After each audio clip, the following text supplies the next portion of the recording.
into the giggle triplets. Oh, grow up. Isn't he sweet? Already, Worf's bitchiness has begun.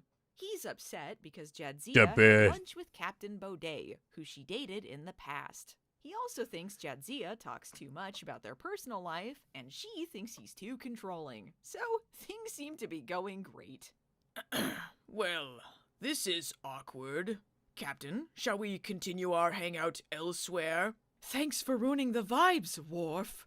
Oh, please, let me ruin the vibes. I may not be a creep anymore, but Season 1 Bashir is always in my heart. Julian and Lita want to join them on their trip. And sure, why not? Who wouldn't want to go on a sex vacation with all of their friends? And I guess, Cisco also wants to get in on this? I really wish I was going with you. Dax and I had some great times on Ryza. And I would very much like to relive all of the pleasant memories of boning your girlfriend, Worf. Oh, come on. It's fine. She was in a different body and a guy at the time. It barely counts. Oh, hey, are we horning in on sex vacations around here? Sign me up. What's he gonna do? Turn around and take me home? Ruin everyone's vacation? Ruin everyone's vacation? I like that. In an unusually generous gesture, Quark then gives everyone but Worf a fertility statue so they can let the locals know they're down. Hey, son, was People it day always Josh talk Folk? about Worf acting out of character here, but no one mentions Quark suddenly becoming sexy Ferengi Santa Claus. But I guess, as Gene Roddenberry let everyone know whether they were willing or not, Ferengi have magnum dongs. Quark must be so aroused. I have no idea what's going on. Oh, hey, Chrome Bison, what's up? Just hanging out, I guess.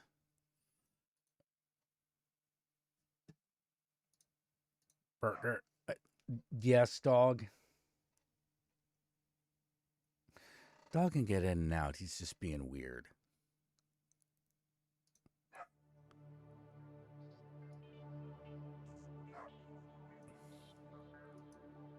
Whoa, whoa, whoa, whoa, whoa, whoa, whoa.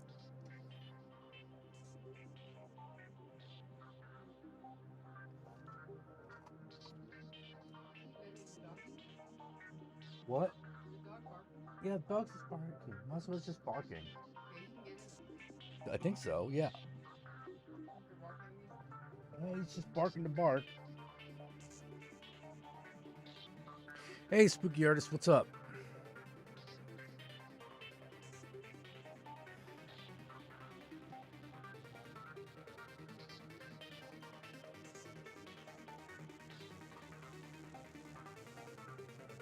We're just hanging out on Friday.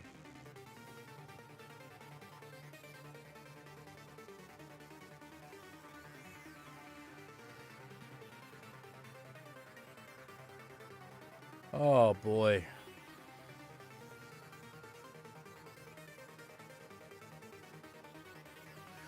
My fucking brain, man. My brain's been like kind of off all day. Woke up, kind of tired.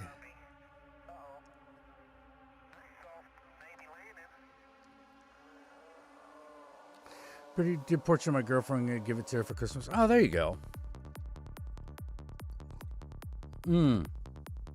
DS9 is one of my favorite Star Trek series because everyone is messed up and not perfectly enlightened people. DS9 is my favorite Star Trek series because everyone. Thank is you for the messed up donation, and not Riggs. the perfect enlightened people Roddenberry wanted them to be.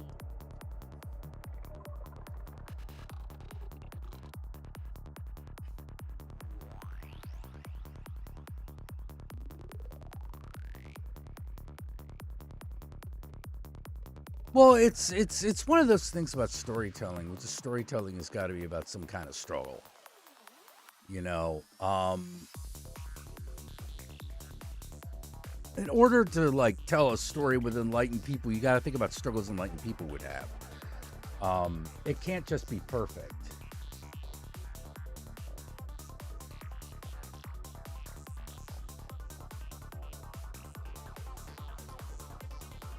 And I imagined, like,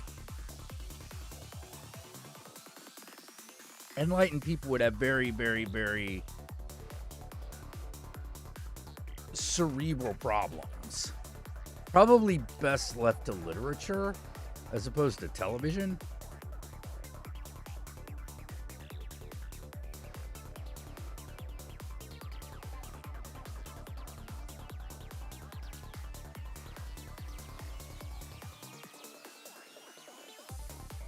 Like, hi, puppy.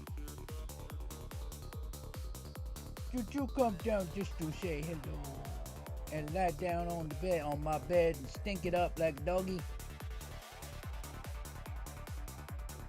As you did. Huh.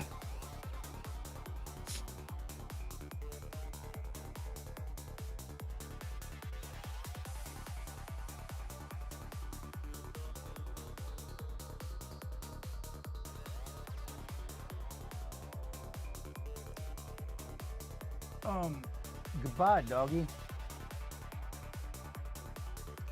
Oh, boy. Yeah, I've just been chilling. I had kind of a fucked up day. Not fucked up as in bad, just like my brain has been messed up. Like, I've just been tired all day.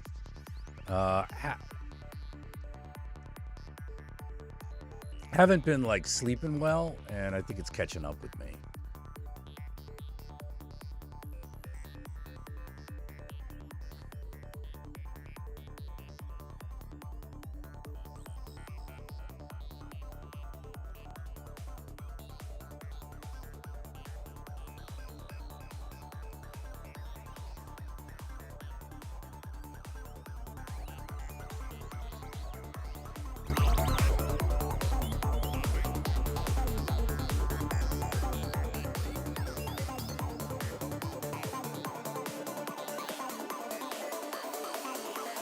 Yeah, I wasn't as big a Star Trek fan. I was more of a Babylon 5 fan.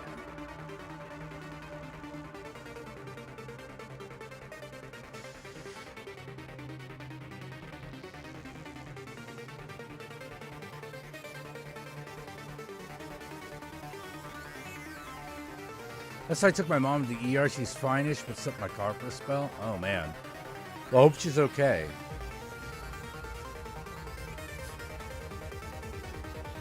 Excuse me.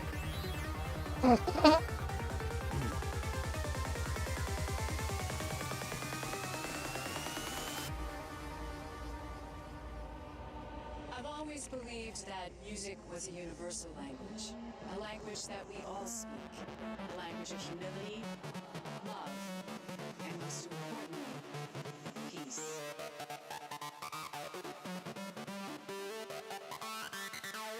Yeah, best wishes to your mom, man.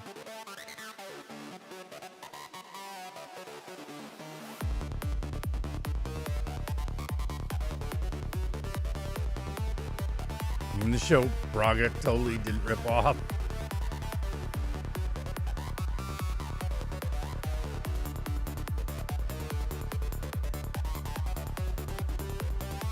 Yeah. Yeah, right.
Oh, yeah. Mass Effect owes a lot to Babylon 5.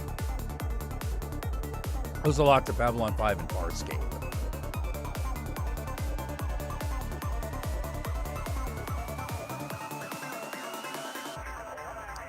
Yeah, the ship's moving at the speed of plot. That's what's important. Yeah.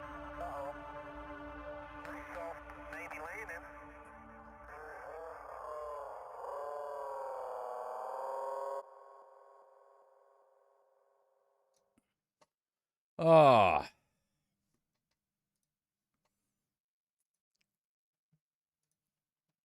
Let's watch a little more Allison's video. Why not? Oust, he can't think straight.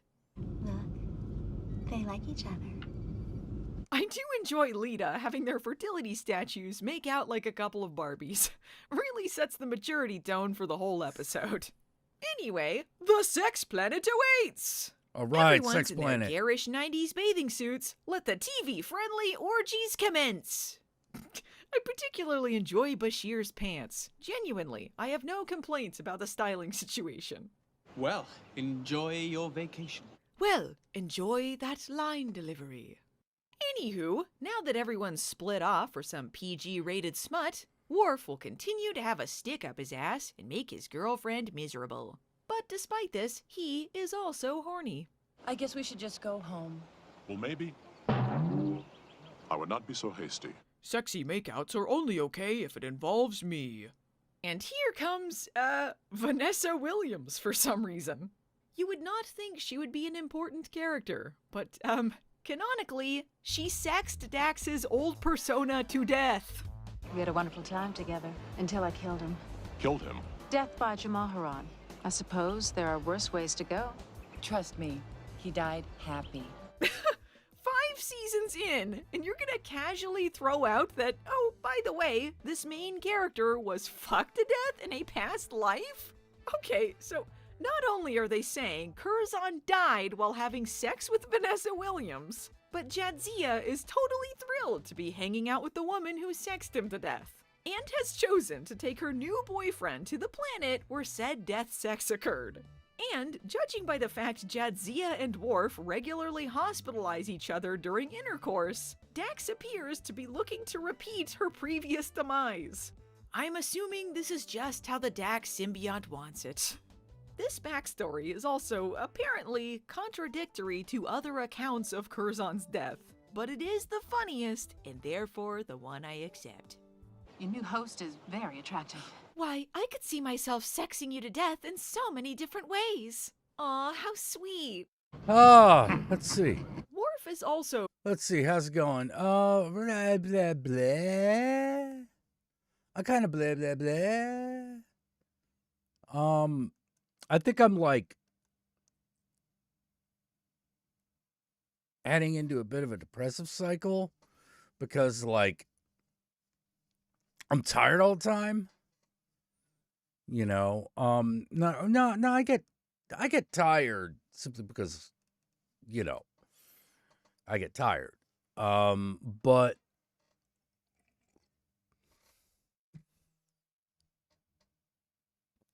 like the last couple days have been particularly like, just sleep. You know,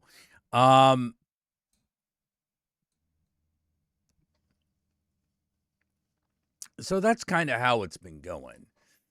Nothing too bad. I got what I'm pretty sure is a fake check for my fucking, because I was selling my car. I think I got a fake check here. I got to check it out tomorrow. If it is a fake check, I'm like, I got to know how this scam works. Because so far, nothing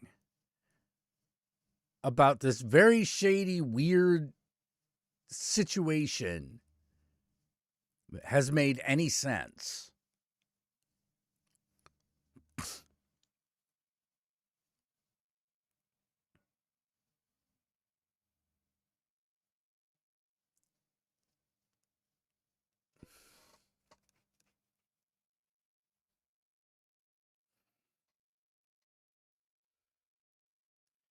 It's been very, very weird.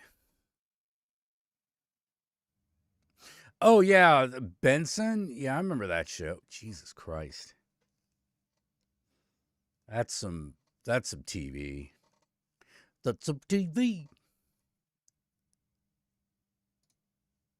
rude to Vanessa Williams, but in this case, I kinda think it's on Jadzia for thinking he'd be cool with this chick who literally killed her previous self mid-coitus. Plus was obviously flirting with her, and oh yeah, they're on the sex planet. So Worf thinks Jadzia is too loosey-goosey with their relationship, and they Too loosey-goosey? Yeah. She's like too loose goose down there. Flap, flap, flap. I got nothing. Hot dog in the hallway. Raw.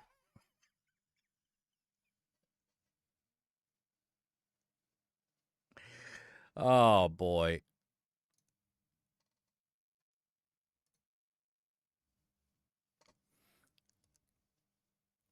Oh, I don't know what to say, man.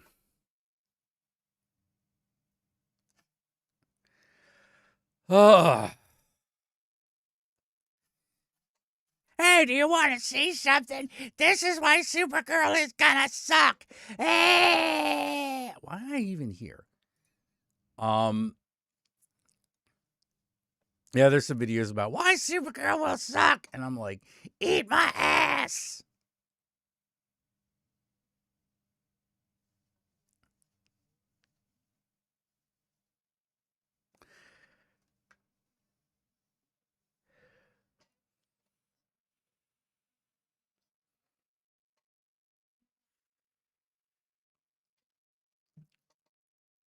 So I found I did watch this one video that had this new theory on the male loneliness epidemic.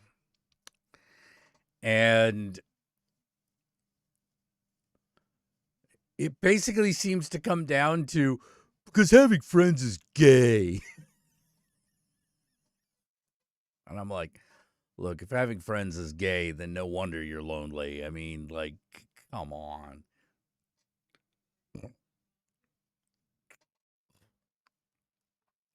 Yeah, like all the channels trying to convince you Predator Badlands sucks ass. I fucking can't stand it. Fucking can't stand it, you know. Like, oh, this thing sucks. Oh, this thing sucks more. Girls suck. Girls why movies suck. Having friends is gay.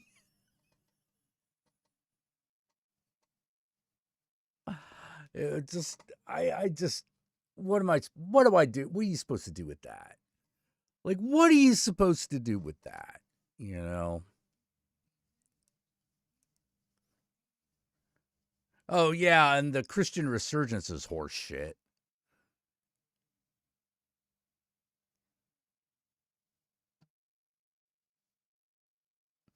Yeah. Friendship is gay, then fuck it, I'm gay. Guess I'm gay, you know? Like, yeah, exactly. You know, like, but think of like people who fall for that crap.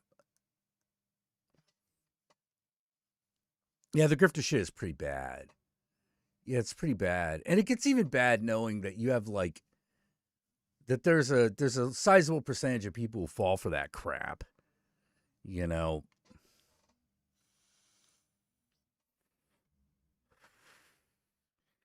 Oh, I gotta be more masculine. What do I do? Well, first of all, stop listening to masculinity grifters. Like, that'll help right there. Yeah, the new Predator movie's got girl in it. Yeah, fucking sucked. Yeah, fucking sucked, man. Yeah. God. Just.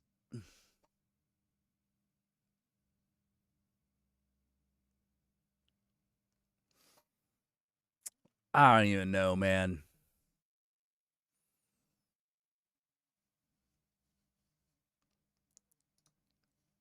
they should just get married. Not sure why she isn't tempted by this enticing Jim Lee's Wildcats. Yeah, that's a comic that, I mean, that comic's running to this day. It's a classic everyone loves and remembers.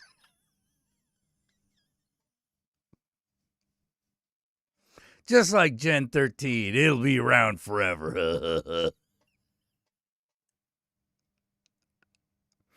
Man. I bought me a new Transformers comic collection. It's pretty good. The biggest problem I'm having is I'm just like in a depressive mood. I'm in a mood. I don't particularly like being in a mood, but here we are. You know, what's Gen 13? Exactly.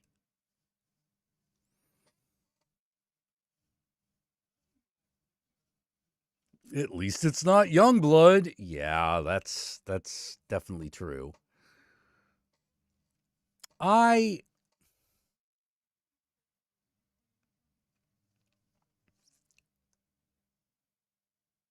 relationship with comics is not that great right now. It's either all it is not entirely. But let me give you the broad trends. It's either superhero shit, which I'm just not as interested in reading in comics anymore. Because I'm like, I kind of don't care. Like, I'm part of the problem. Like, I watch a Marvel movie, but I won't read a Marvel comic. Because I'm just like, okay. Whatever.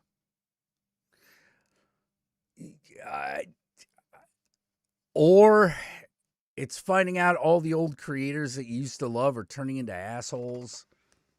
Or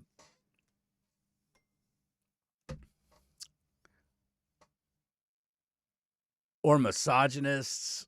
You know, like,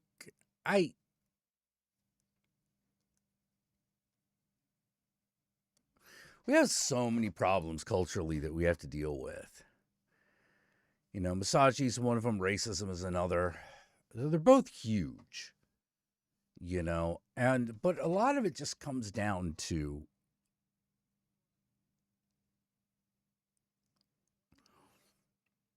oh yeah, Predator Badlands is actually a lot of fun.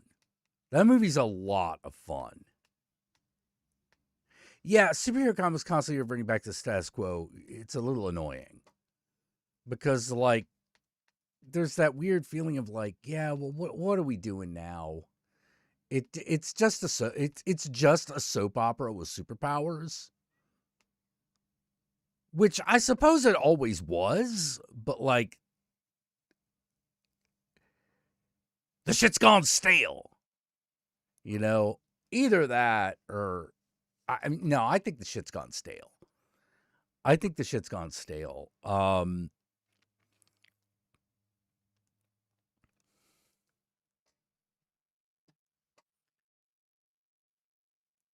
You know, or it's creators who are telling stories that I just don't connect with.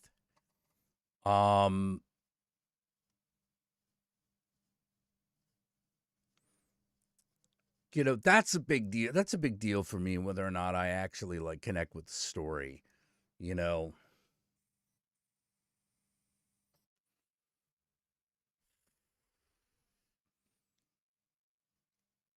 and I honestly don't think that those comics are even meant for me. You know, I'm not intended to be part of that audience. As it might be, Lumberjanes may be the greatest fucking comic about lesbian lumberjacks that ever fucking existed or could ever exist. But that just doesn't speak to me. You know, another thing that like is annoying me is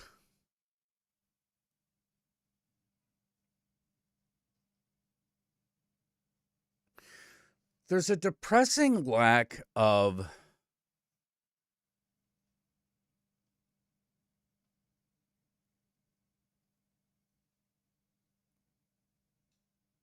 there is a depressing lack of heterosexual erotica in comics right now, at least in terms of the comics that are openly erotic. Like, something just doesn't, something feels off.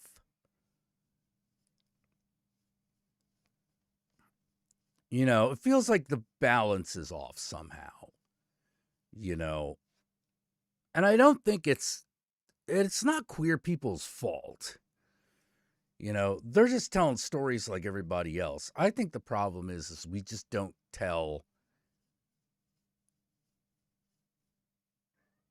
We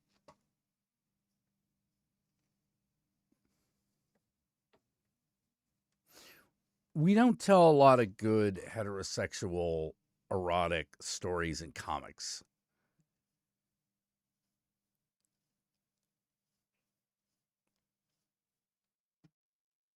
You know, I think we just don't do that.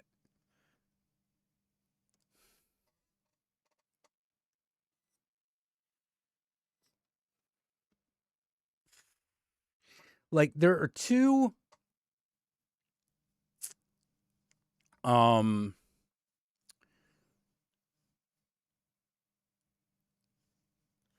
there's a collection of comics called My Monster Boyfriend. They did another one called My Monster Girlfriend. Yes, yeah. My Monster Girlfriend, but they're all girl on girl. And I'm like, My Monster Boyfriend had a good balance of had both heterosexual and homosexual pairings. But My Monster Girlfriend only had girl pairings.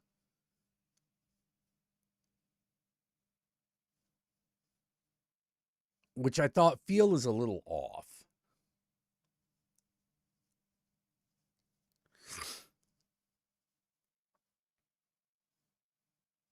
You know, it's really odd. It's that weird feeling.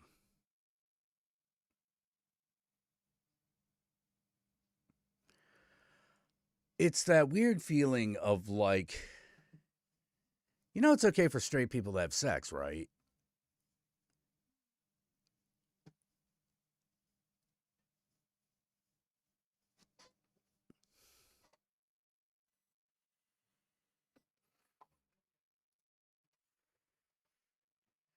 Just one of them things. And of course, it's not completely absent. There just seems to be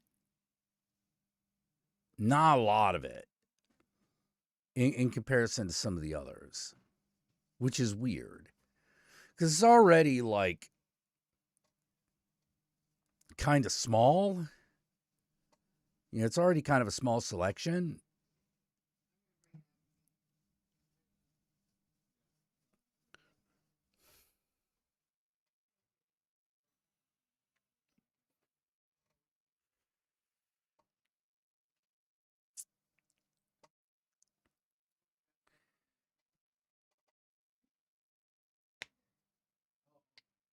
What's the scariest graphic novel you ever read? I don't find graphic novels to be particularly frightening, even the horror ones.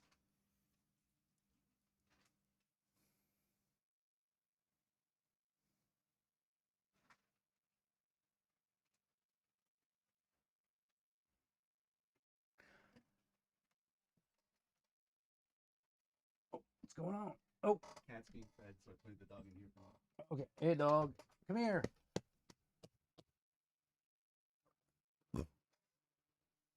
Dog wants back out where the food is.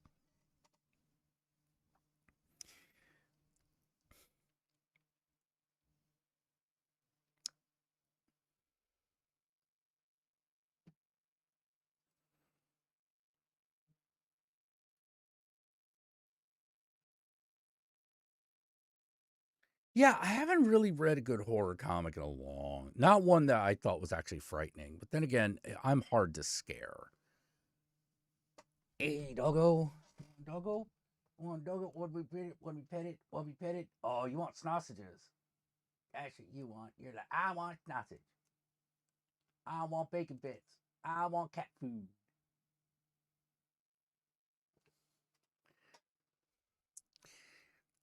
He wants cat food. Cat food is yummy. Dog thinks cat food is better than dog food.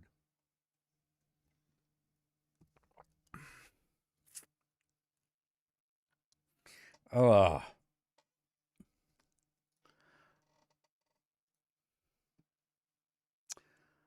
right, let's continue. Offer, but she nonetheless orders him to bathing suit up, hot stuff. I am nothing but a piece of meat to her. I am tired of being known only for my body and not my brains.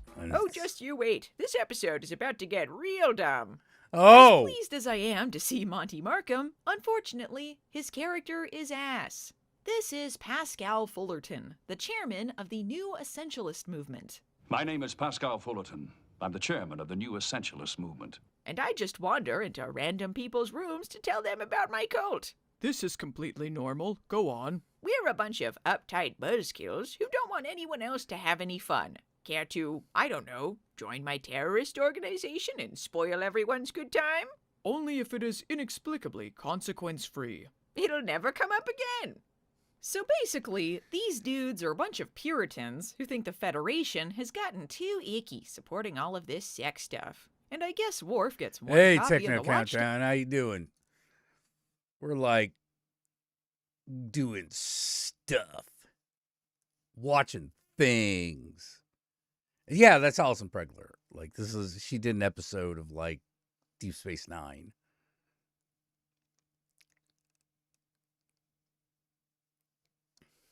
Deep Space Nine, it's better than Deep Space 8 or 7 and 6. Deep Space 5 really blew chunks. Then we go Deep Space 4, which was why. I'm good, man. Yourself? Oh, thank you for the donation, Cheap Battle. I appreciate it. We need it this time of year. What the hell was that? People messaging me, wanting to know things that only I can answer. Go away.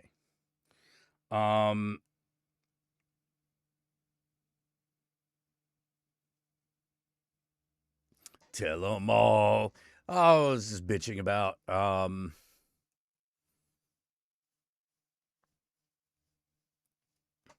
just bitching about life.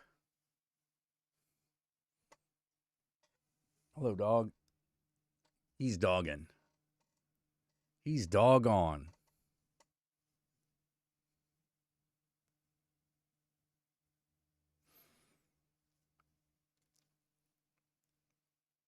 I'm almost up to minimum wage. I know. Fucking $15 an hour. We're almost at minimum wage here.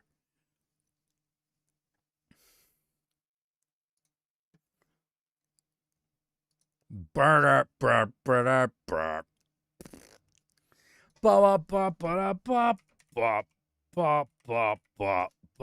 we're just gonna sing the Mario. Do the Mario.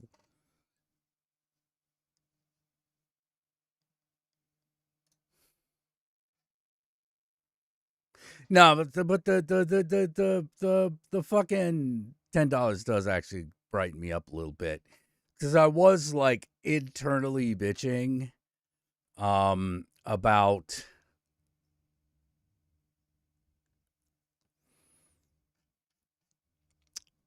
the fact that, okay, so I got this weird thing that I do every holiday, which is I say I'm gonna make a list of things that I actually want and then tell people about it. But I never do it. And this year was no different. And I keep thinking about, why do I not do it? And the reason, in my opinion, seems to be, well, man, like, I'm uncomfortable with the ask. I'm uncomfortable asking because I don't think I deserve it. I feel like I'm an adult. I shouldn't be asking for presents. But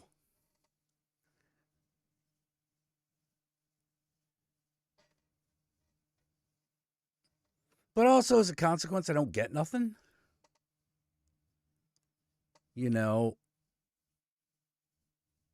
And that bums me out.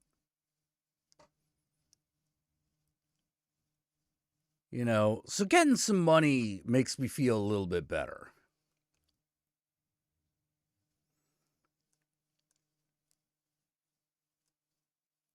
You know, I want to be in a situation where I just buy what I want and then buy things for other people.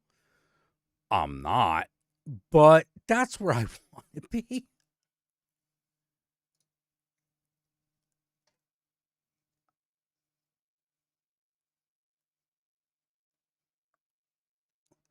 You know, but I guess it's just where I'm at.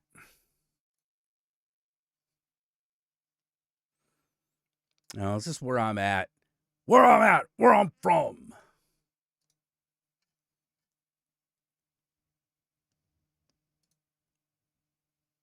I was raised similar. You pretty much stopped getting gifts after 15 in my household. After 15, like that seems a little young to not be getting Christmas presents anymore.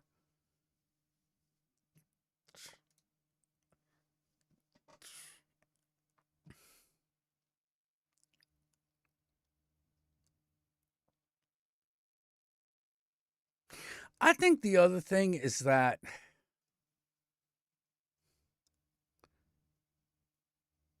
I also don't get lists from people, like from like my friends and shit.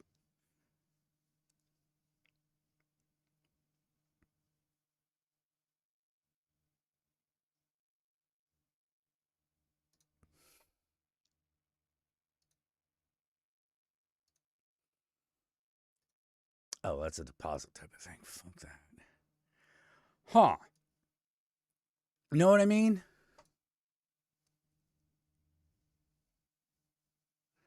Hey, Ryle, how you doing? I was just talking about how at Christmas I never ask for anything, so I never get anything.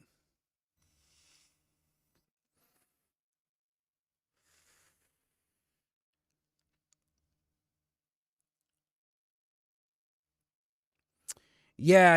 I think a lot of us have stopped giving gifts out of financial reasons. Like, that's another big thing. Like,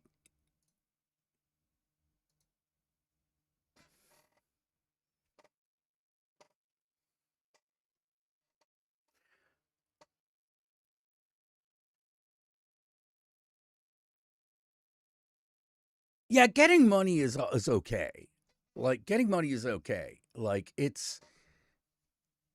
doesn't feel quite as cool as getting exactly what you want, but you ain't gonna say no, you know?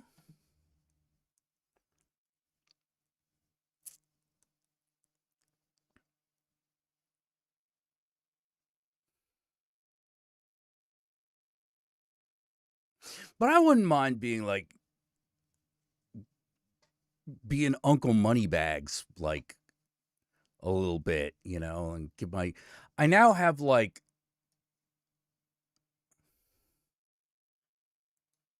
I don't have nieces and nephews, but I have like I think it's called second cousins. My cousins had kids. I don't know what you call your cousins' kids. Um, they have young kids. And I know people who have kids, and so it's like, wouldn't mind being Uncle Moneybags for a little bit.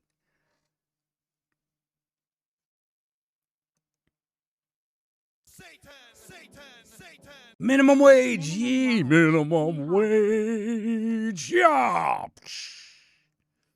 Hey, Scanner Darkly, what's up? Yeah, just bitch about my own Christmas habits. And thank you for the donation. Ah. Oh man. I've been trying to relax the last couple of days, and I haven't been being very successful at it because, like, when the hours I'm awake, are spent going, why aren't I working on something? And then, so I just go back to sleep. I'm told I might be running a sleep deficit. I don't know exactly what that is, but I'm pretty sure it has something to do with needing a lot of sleep.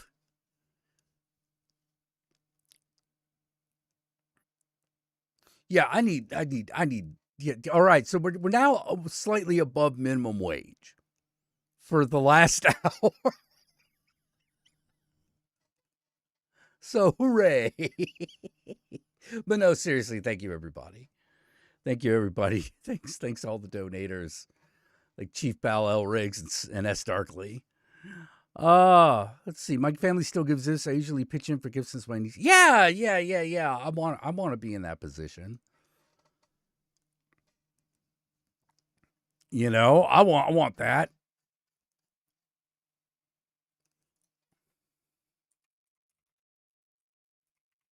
And I want the occasional, like, you know, Optimus Prime for myself. Like, I'd be happy just buying the damn thing around the fucking spare cash.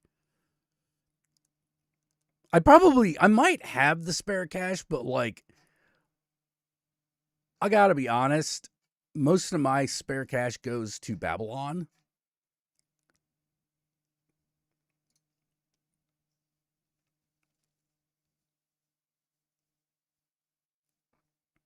But I swear if that Kickstarter like fucking makes enough that I can pay myself, I'm buying like $500 worth of fucking Transformers.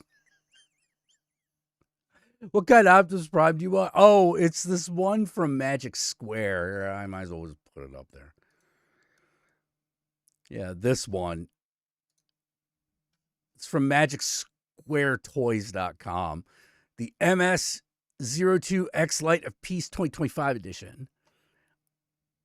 I.e. the Light of Peace that they like fucking actually have for sale. All the others are sold out. 130 plus bucks. Comes with all you see here. It transforms, which is, believe it or not, really important. Oh, that Optimus Prime figure that transforms by itself? Dude. That thing looks amazing. But I think I would have more fun with the $130 one because, like, I like transforming them. And I realized I don't have any Masterpiece scale fucking Autobots. I only have 2 Decepticons. I have, well, I mean, can you blame me? It's Megatron and Soundwave. You know? I had to get those. You know, now I'm looking at the Masterpiece scale Light of Peace, i.e., unofficial. This unofficial Optimus Prime figure is actually the best of the Optimus Prime figures. Period. You know, it's cartoon accurate, G1 cartoon accurate. Comes with some extra stuff. Comes with a cracked faceplate if you want to recreate Transformers the movie. I don't think he actually turns gray. I think that I don't think happens. But I mean, look at that.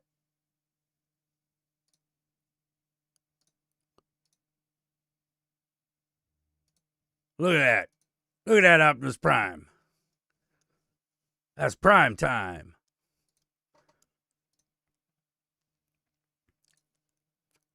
You know, so that's the one I want, but it's like $130.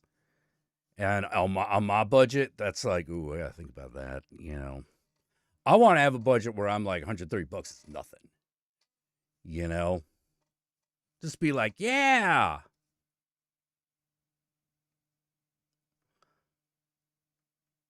Brian Reagan, I like Transformers. So I can't transform 2 forms. I can't be transformed and untransforming into cars. Yeah, I could recreate Optimus Prime. Yeah, killing Optimus Prime like in the movie. Yeah, exactly. Never! Oh, that's pretty cool. Like, there's some others I really want, but, like, that's kind of the priority.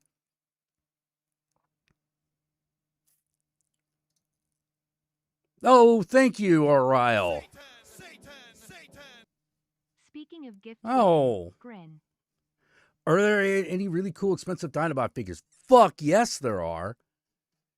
Let me see if I could. Let me see. Okay. Let me go back to the other website.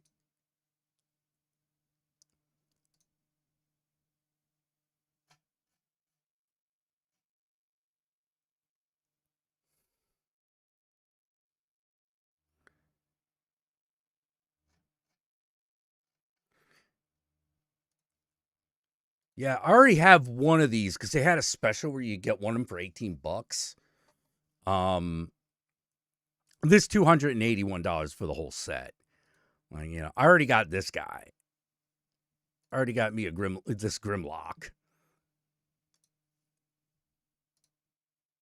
Mine didn't come with a fish though. I wish mine came with a fish.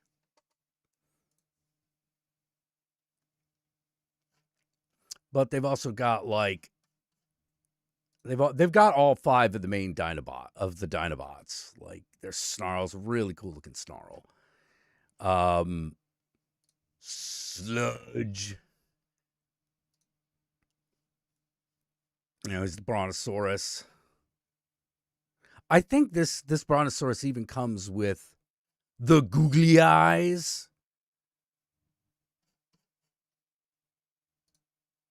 Yeah, I can't find a picture of him with the googly eyes though, but I'm pretty sure he comes with them. I know one of them comes with googly eyes. Yeah, Snarl. Individually, these are about like, God, I don't know what they are individually. They're not $100, but they're like, I think they're like $60 each. They're about that big. They're about as big as the G1. They're a little bit smaller than the original G1 Dinobots. But not so small that it's going to throw your collection off.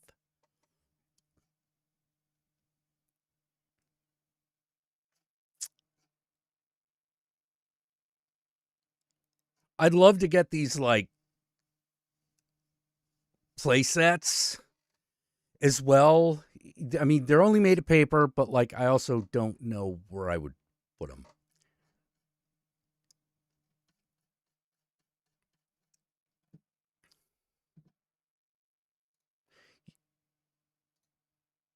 Yeah, that Prime Prime is awesome.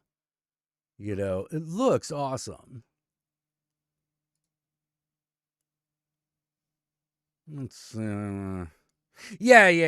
The Dinobots but each of the Dinobots is about $55. They even got, and this is a big deal for me, they even got show accurate swoop. I like swoop.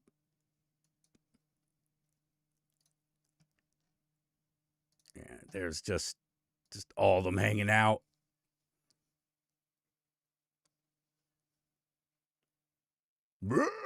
Oh, Snarl's not there for some reason.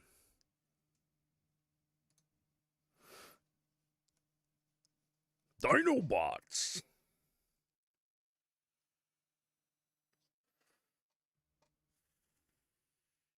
Yeah, the double-headed. Oh, you had Leo Convoy and the double-headed Megatron from Beast Wars.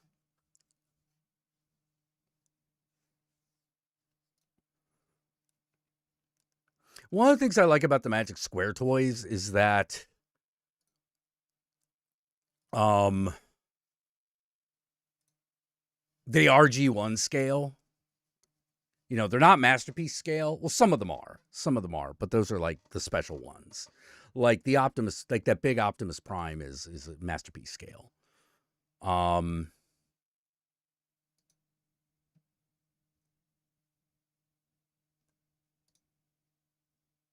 Let's see. Do I have the Magic? I think I have the Magic Square. Yeah. I think I have these guys. Yeah. Wait. No, this is a different one. This is a different reflector I could get for $60. Ooh. I do have show accurate, like a show accurate reflector, but he's like really tiny. He's like mini scale. Same thing with my Elita 1. My Elita 1 is mini scale. I want them to make an Elita 1 that is actually like, good 6 inches high. Oh, what does masterpiece scale mean? Big. It means like about that big. Well, you know what, man? Fuck it. Why don't I just show you?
Hey, doggy. Doggy in disguise.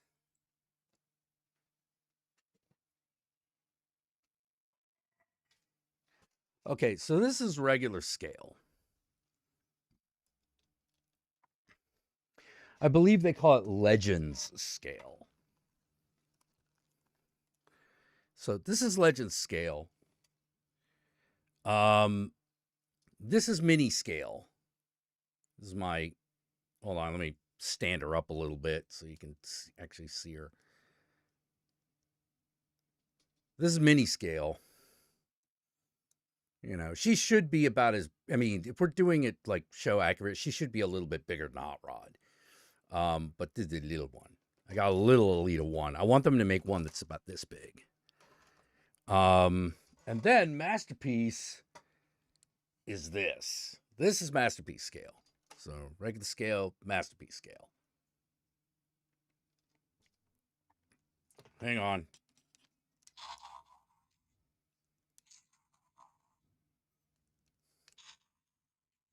Let's see. There's also...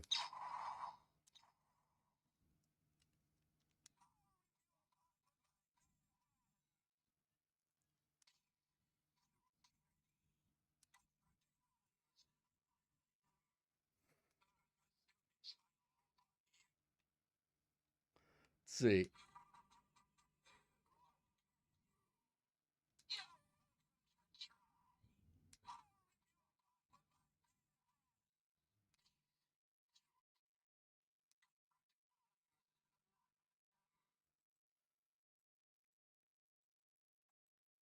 It's pretty sweet.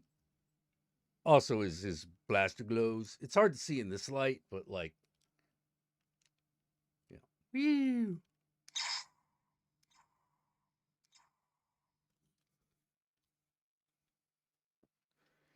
And he does transform into a gun.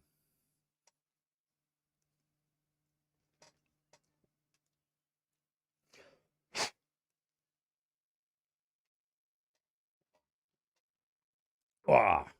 So those are the the three basic scales of like Transformer toys. Excuse me.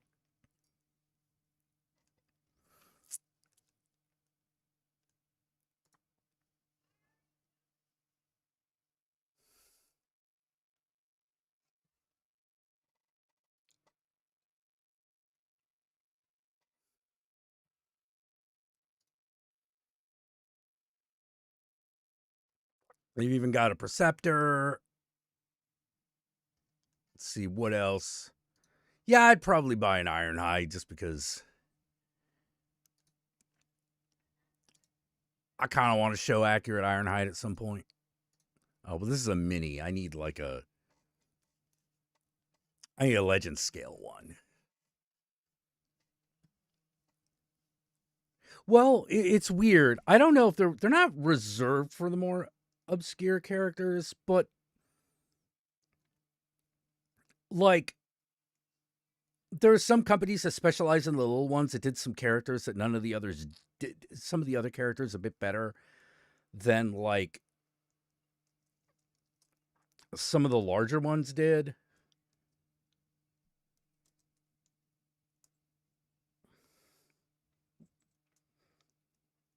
Ah. Like, for example, this Alita one is the most show accurate, and I like show accuracy. You know, I don't mind when they make up new characters. I just want them to be in the definitive style of something. You know, like one Dinobot I've always wanted was one based on the Ankylosaurus, and there is one, but he sucks. It sucks. It doesn't look like an Ankylosaurus, and it doesn't blend in well with the other figures, with the other Dinobots, which I'm like, no, that's got to be the goal. Like, it's got to look like it could have been on the show, you know, especially if all the other like figures in the series are based off the animated show. You know, like for example, if you were to do one based off Transformers Prime, you would want those figures to look like they came from that show.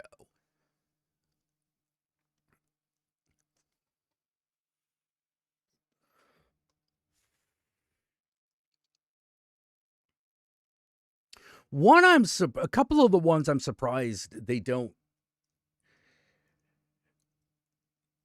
I have like a really good Ravage, which is one of Soundwave's cassettes, because I bought like a masterpiece size Soundwave called Acoustic Blast. I think it's called Acoustic Wave. It was made by Robot Paradise. It's a great figure. It's a great figure. And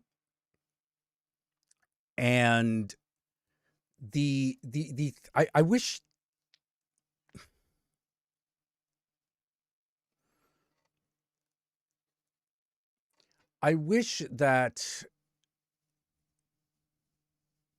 there was. I really wanted a Rat Bat.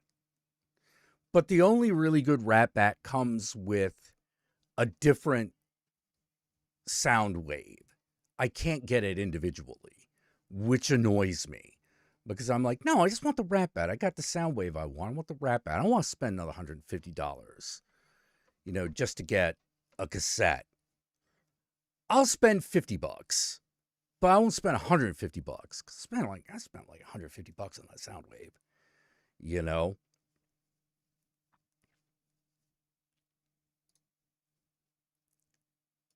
I also kind of want the Terracons. Yeah. Style matching can be hard to achieve, but I mean, like, they've done it, so I don't know what the fucking problem is.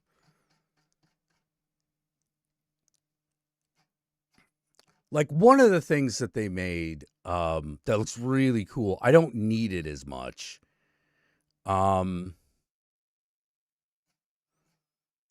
Is they made a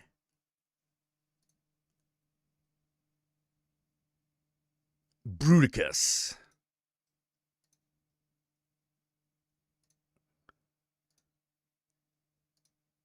They made a pretty good Bruticus. But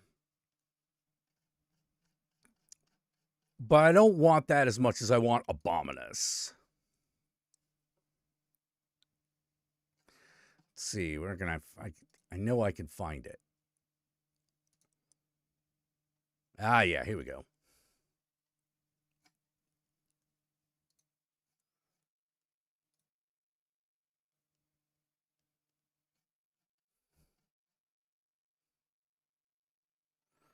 Because I actually was very partial to the Terracons.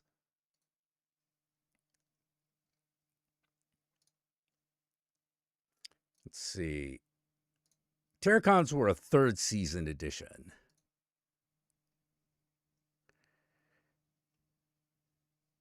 Yeah, that's what they look like all combined.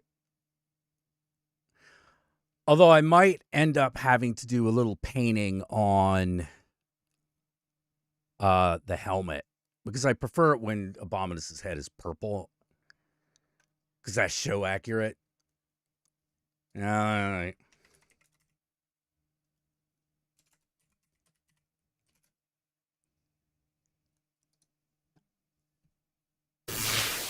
Has been.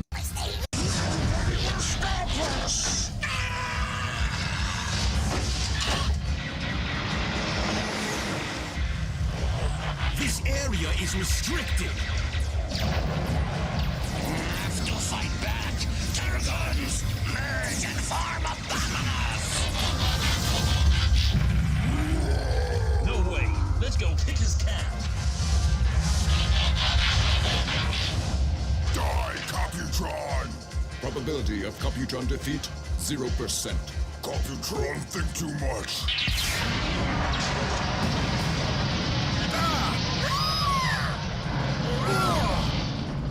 Abominus kill! Yeah! Just step on shit! It's here! That's what we want, people! The Terragons have secured the ally. Perfect mission. Objective accomplished. Oh, Dinobot's the best.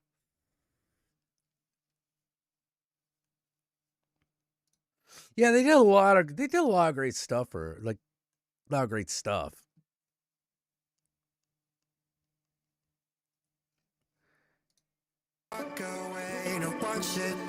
Oh, don't give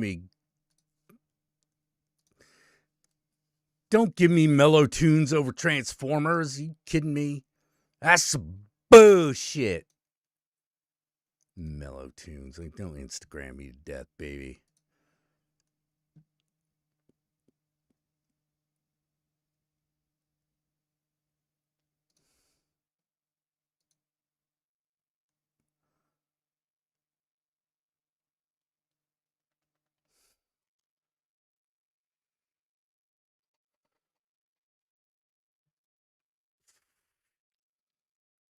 Yeah.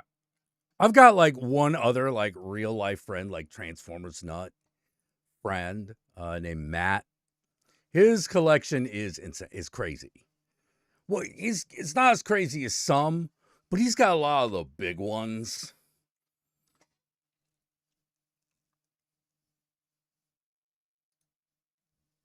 You know, he's got a few of the combiners, and you know, it's all sweet. It's all sweetness.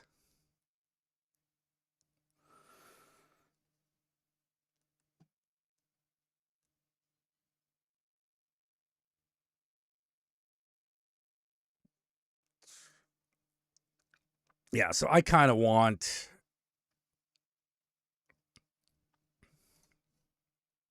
There's another one I kind of want. But all told, like, he's kind of expensive.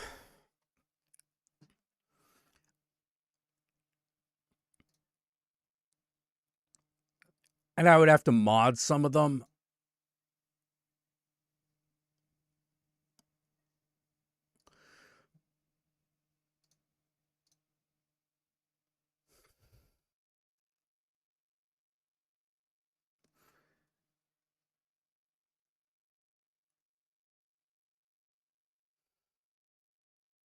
Nature Trail to Hell in 3D. Wait, what?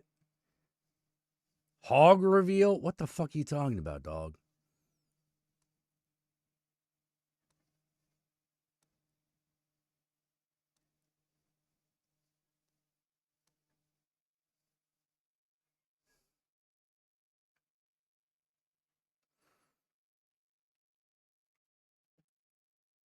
I have no idea what you guys are talking about. What the hell are you guys talking about? I was talking about robots in disguise. Get with it. Oh, yeah, here's the Bruticus. Here's the Rodimus Prime, too. Like, I don't care what anyone says. Rodimus Prime got a raw deal. I thought Rodimus Prime was pretty cool.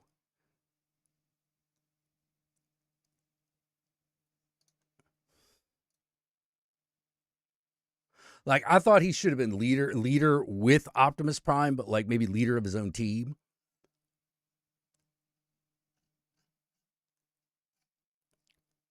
What the fuck is some hod? Nah. You want to fuck some?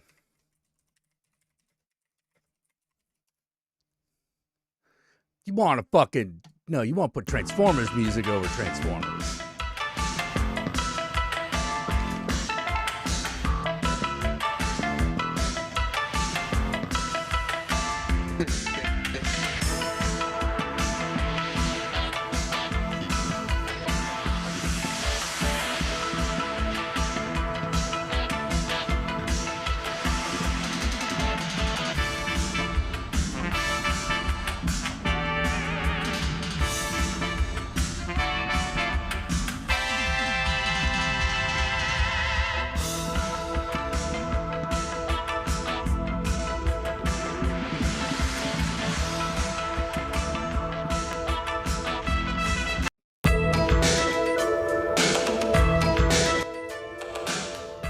I was actually really of the opinion that like Series 3 was super underrated. I kind of dug it.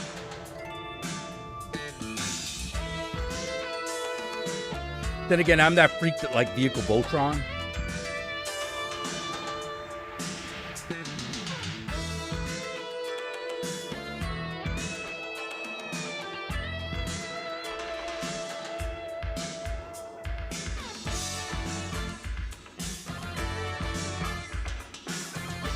See. Oh no, they don't. No, where is? Oh, do they not have those clips up?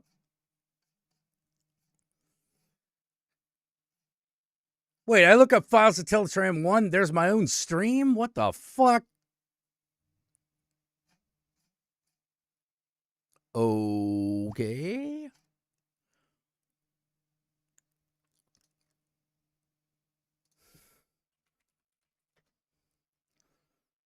All right, that's weird.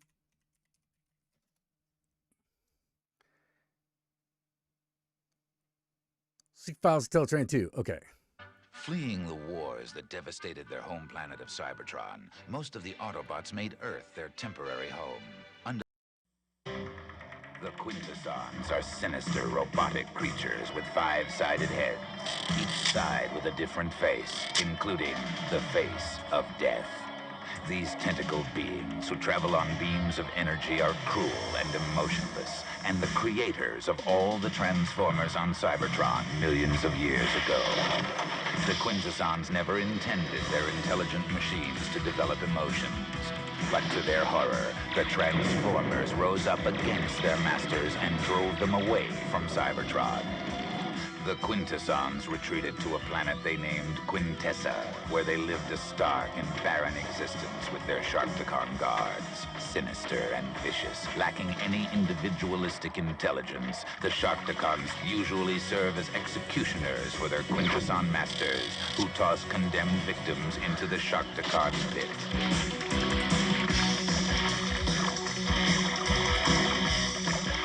What is that? The Quintessons finally decided to blow up their planet, Quintessa. I shall miss Quintessa. To try to prevent Autobot captives and invaders from escaping.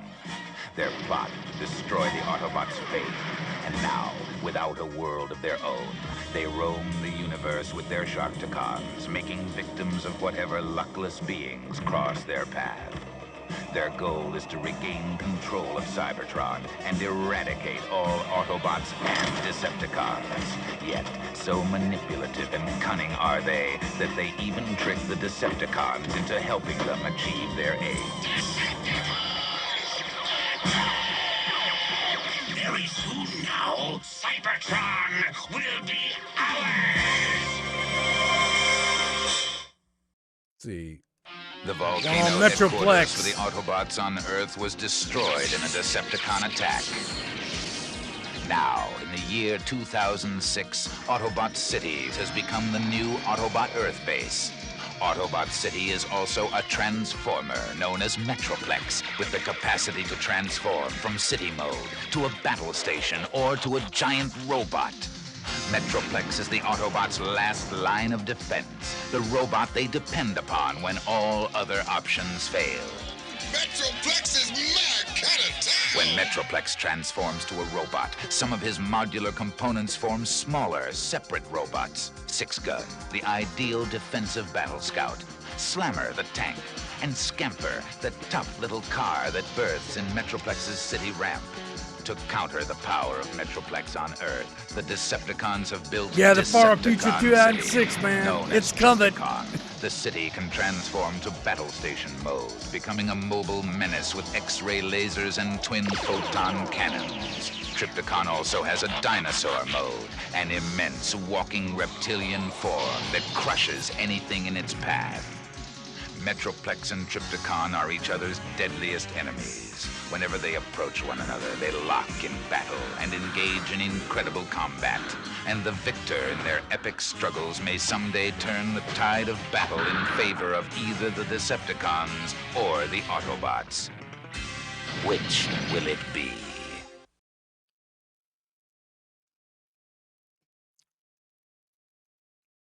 Yeah, Transformers fun.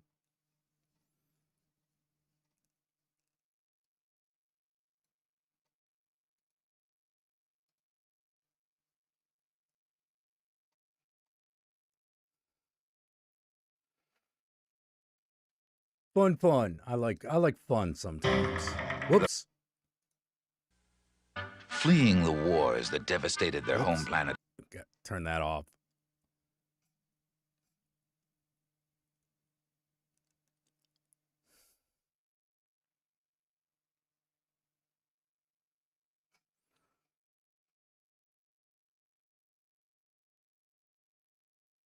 Oh, well. Good times.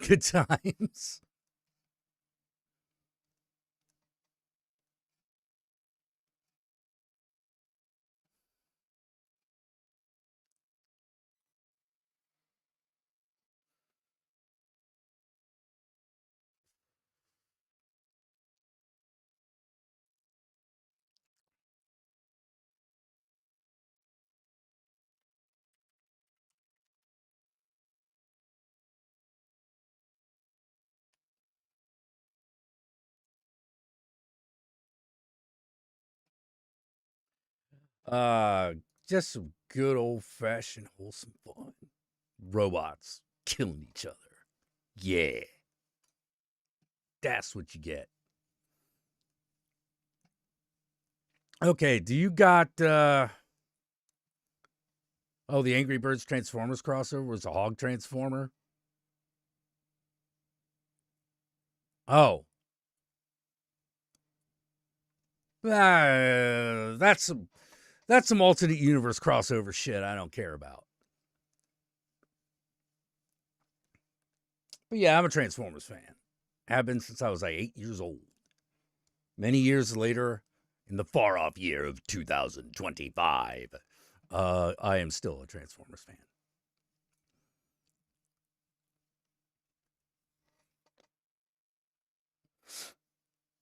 I've had a lot of fun with Transformers over the years. And sometimes I forget that kind of that level of fun, you know? I'm Megatron, and I've got an Energon Cube. But just one. Just one.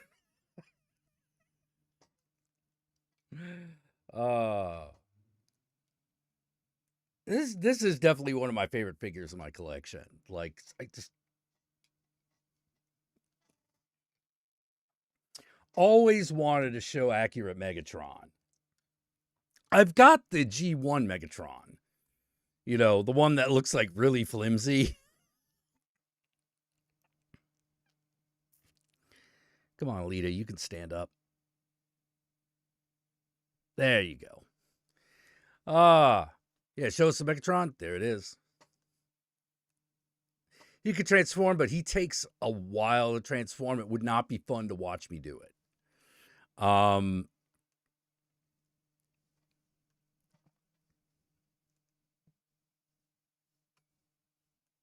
Yeah.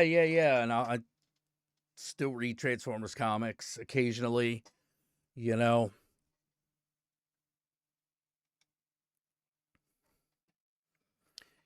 Also got a hot rod, as some of you saw before. Big fan of the animated Transformers 80s movie. How big would Megatron's hog be? I don't know. Big. Mega hog.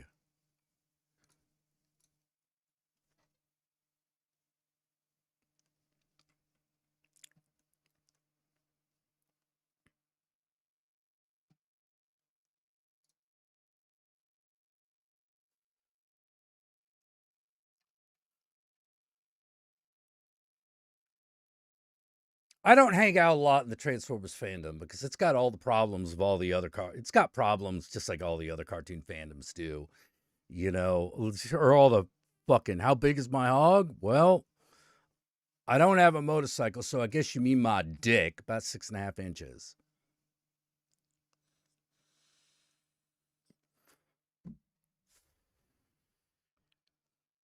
That's what nature gave me. Sometimes I wish it was like a full 7, just because then it would look a little more impressive, How's my hog compared to Megatron's? Well, I don't know. We've never seen Megatron's dick. Prove it. No. No, I am not proving it. The best I could ask some ladies to give testimony, but like I said, it'd be almost literal testimony at that point. But we're not going to do that.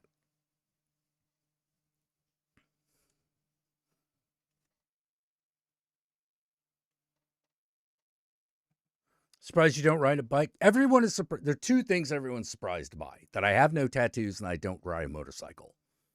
Call them up. Why? For your edification? Why? You want to fuck me? You want to suck that?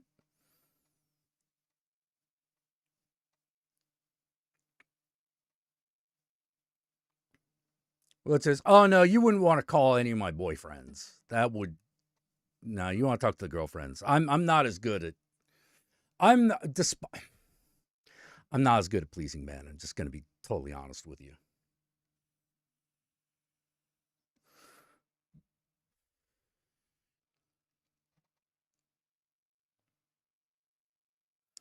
With girls, I have more hits than misses. With guys, it's been almost all misses.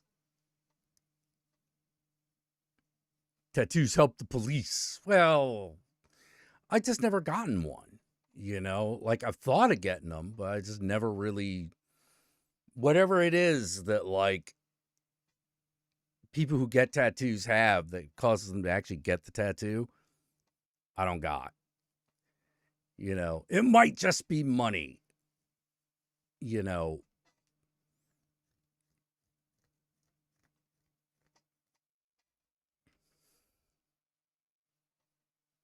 But I don't think it is. I think literally it's just like a little low on the priority list.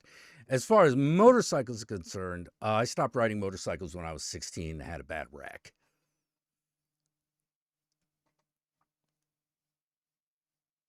Catching, not pitching? No, I've done both. I'm not particularly great with either.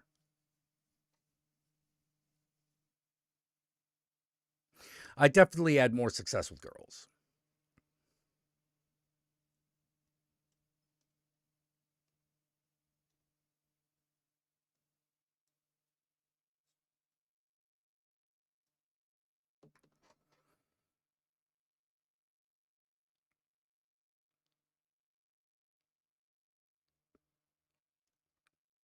And I mainly base that off the fact that I'd gotten repeat business.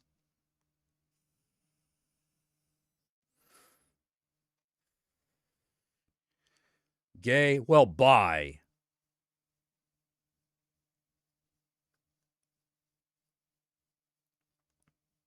Bi, bisexual is the word for it.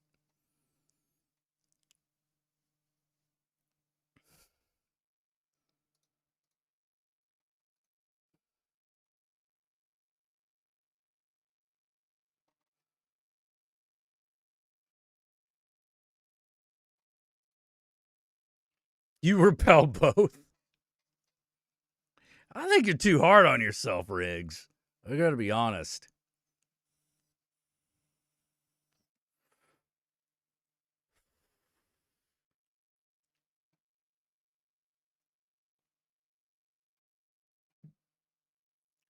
Yeah, I almost fell, like back when I was 16, the motorcycle accident, I almost fell off a cliff.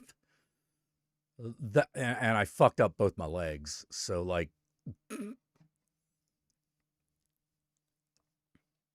at that formative moment where I was either going to be a fucking motorcycle rider forever or stop, that happened. And after that, it was like, well,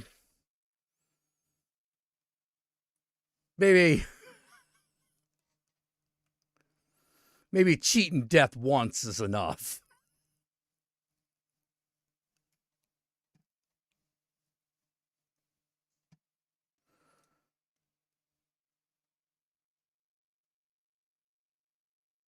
There's a bit of a guy explaining sexuality using Coke versus Pepsi.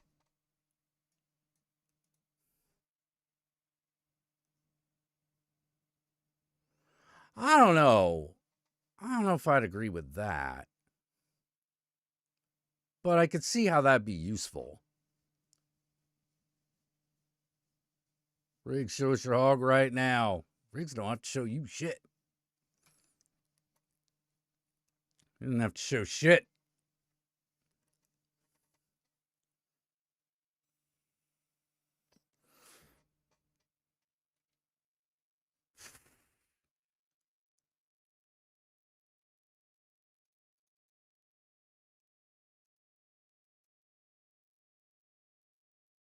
Yeah, not yet, Death. He's just a kid. He's just a boy.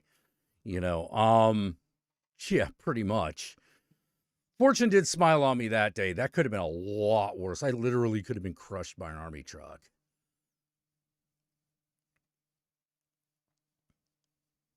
Like, there were 3 ways I could have died in that instant, and none of them happened. What kind of motorcycle did you ride when I was younger? Fuck. It was, it wasn't even like a full motorcycle. It was a Vespa. I think it was a scooter. It was a scooter. I was going up the mountains, you know, because that's what was available. I had driven a Honda, but only for a Honda fucking, sorry, Yamaha. Was it a Yamaha Razor? I forget. I forget what type of Yamaha it was. It was a friend's. And I drove that for short distances. And that was really cool. I was thinking of getting one myself. I took a trip to Taiwan, and the Vespa is easy to get a hold of in Taiwan. Like, every other person had a Vespa back in those days. And so it was like, okay, well, you know, this is, you know, better than nothing. You know, lot more common than like regular motorcycles, which were much more expensive and required a lot more, like you could just get a Vespa and drive it around. An actual motorcycle, you needed some more shit. You needed to like do some more shit for. Did I have a guitar strapped to my back? No, I didn't. Never actually fucking learned to play an instrument. Not well. I played clarinet and trumpet in band for like 2 years. That's about the extent of my fucking, of my musical forays.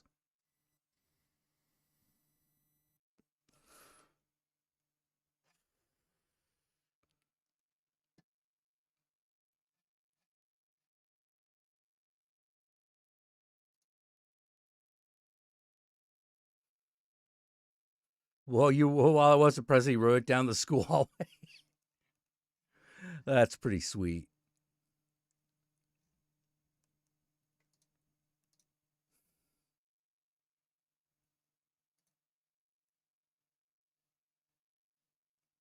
You want a Honda Cub Sport, but too big for one?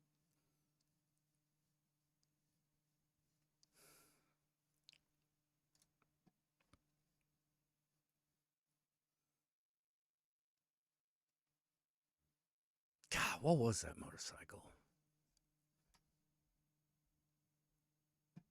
Yeah, it was.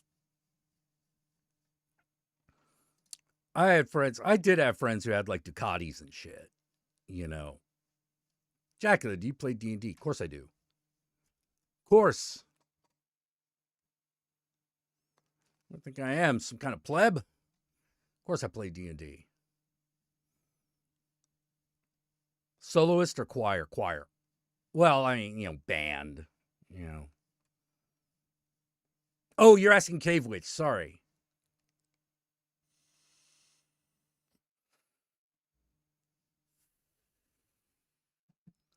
Yeah, I play D&D. What about you?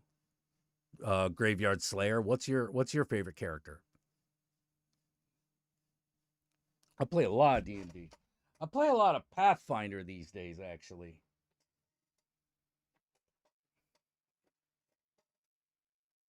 Or I run a lot of Pathfinder these days. I got my, there. Check it out. My old Pathfinder collection. And of course, the Monster Core book.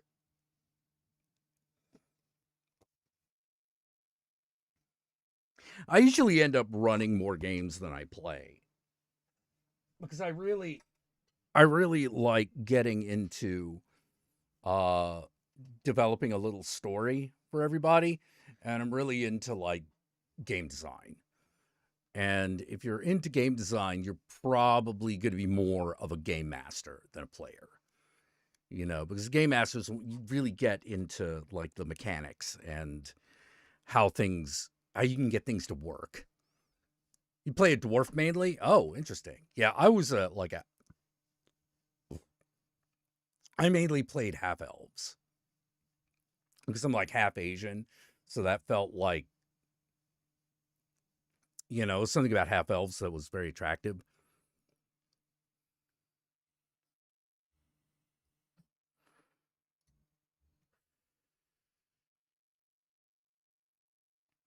Hey, Jack, with Vax Machina and the Mighty Nines being popular, do you think of cartoon adaptation of Strahd? I don't know. Like, we'll see. I like the Ravenloft adventures, but I don't know if they're going to go in that direction for the animated.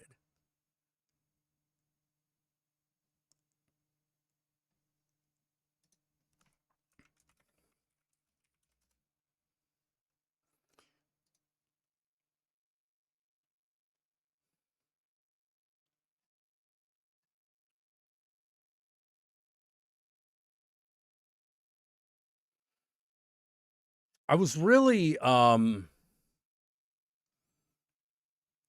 think my favorite D&D setting, however, I think was Dark Sun. Like I really liked Dark Sun.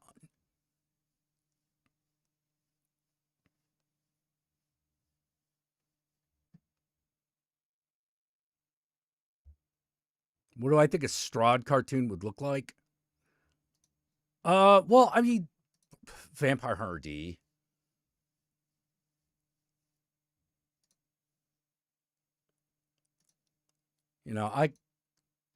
I know exactly what it would. Yeah, Dark Sun rules. Yeah, that whole setting, but it's got to be nasty. Like some people talk about, well, you can't do Dark Sun these days because it's got slavery in it. No, bullshit. Dark Sun's got to be nasty. Halfling's got to eat people. Like it's the one with the fucking, it's the bondage desert sex fucking setting. And it's got cannibal halflings and mantis people.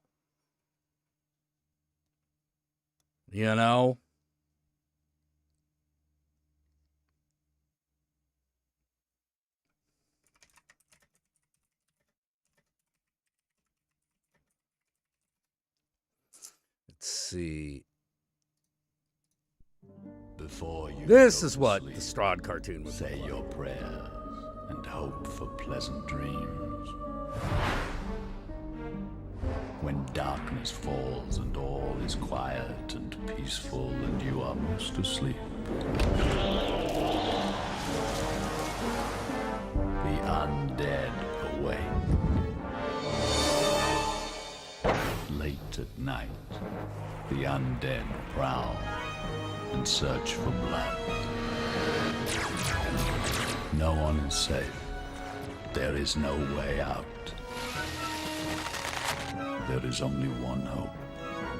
One man who rides alone.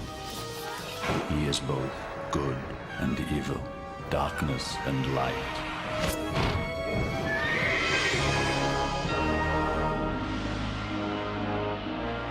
He is the vampire hunter.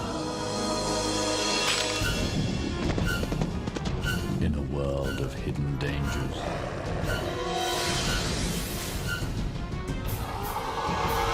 in a time of great unrest,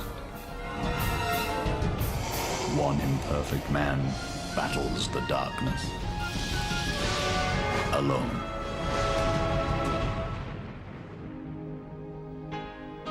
A place of beauty, a time of evil, a lonely girl, a sweet seduction. Outside, outcast, he is her only hope. He has their power. He knows their secret. He seeks an answer. He must keep moving. He is the only hope for survival.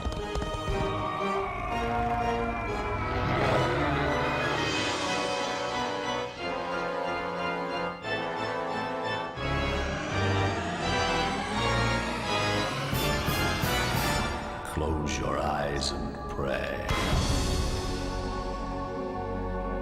That's what the Ravenloft cartoon would look like.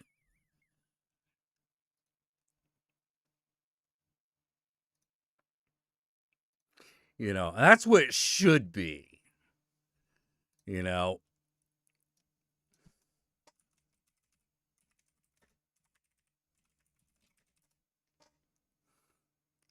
Oh, man.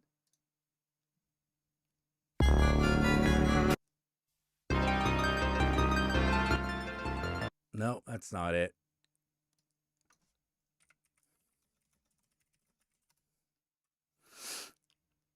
Let's see. Is this it? Nah, that's just the full thing. I don't need the full thing.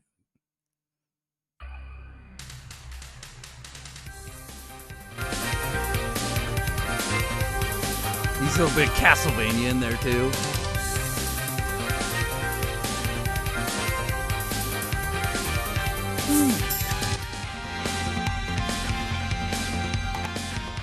Yeah, Ravenloft was, yeah, their Gothic horror setting. It was very much like Castlevania.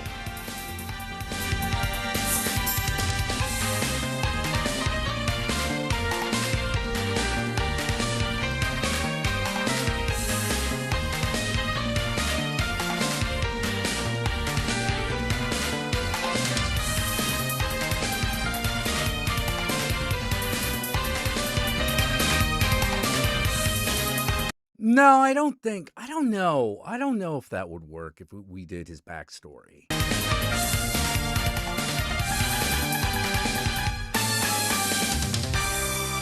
Because I think the better story is the story of the realm of Ravenloft itself. Like, I think that what they should do... I honestly think that what they should do is that they should tell each season should be a different realm that a group of travelers goes through. Like, we got our main characters, they're the adventurers, and they just go to different realms and different things happen. Like, the first one should be Strahd, you know, but the second one I think should be something like Bloodspur, the Dying Mind Flayer world. You know, the Dying Mind Flayer world.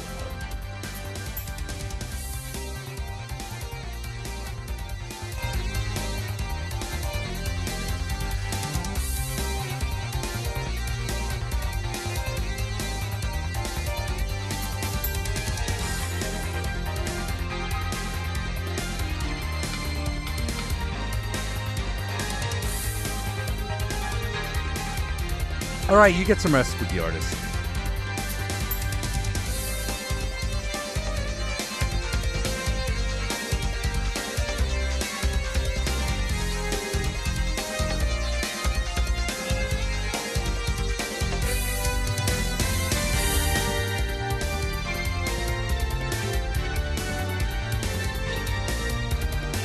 Ravenloft is kind of its own thing. Like, it was originally in the Greyhawk setting, but then they made it its own realm.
Oh, yeah. Ravenloft is great.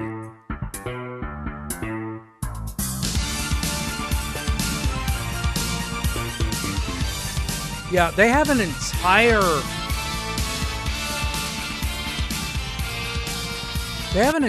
like, fucking boxed module that is just Castle Ravenloft. It's just Strahd's Castle.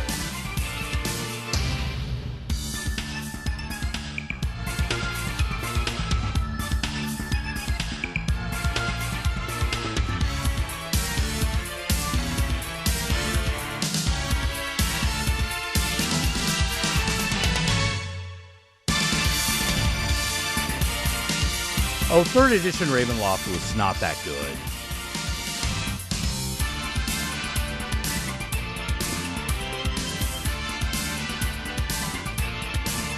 Like, 5th edition Ravenloft's way better.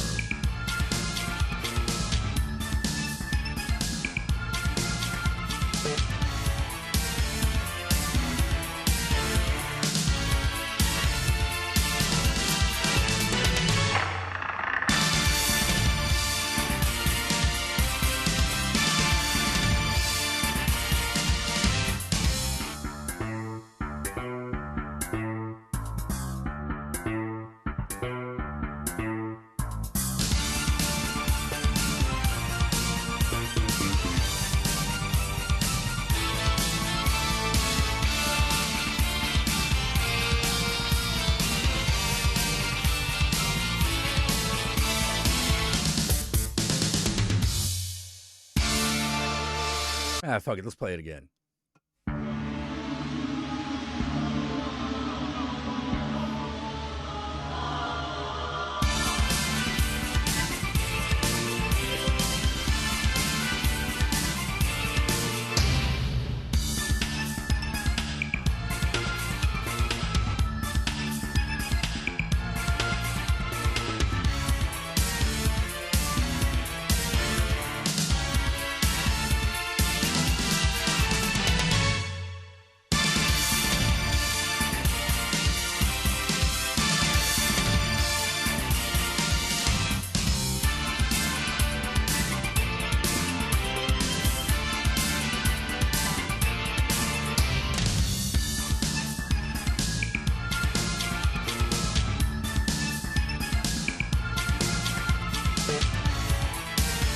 One of the biggest problems I think a lot of people have running Ravenloft is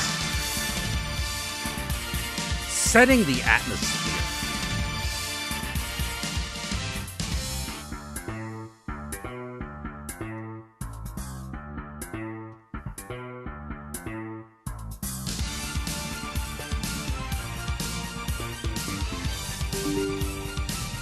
Yeah, don't they have a new Castlevania collection that also collects like some of the Game Boy Advance games?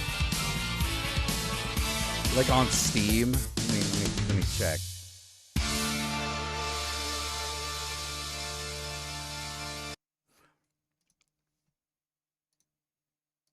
I'm really sad they haven't come up with a good, like, fucking Castlevania game in a while.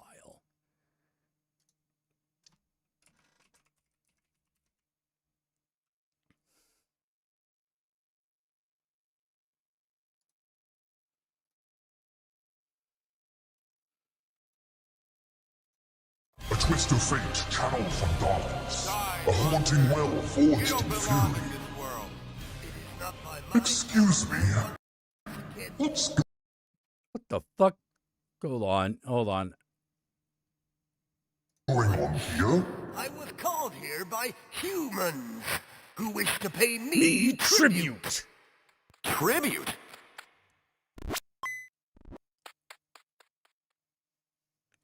You steal men's souls and make them your slaves. Perhaps the same could be said of all religions. Your words... Oh, this is like a thing for Vampire Survivor.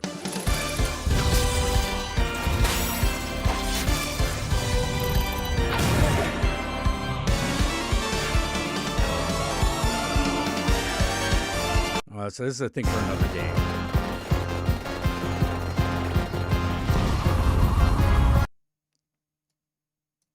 Let's see. What other Castlevania Dominus Edition. What's this? 3 legendary Castlevania games. Okay, which ones?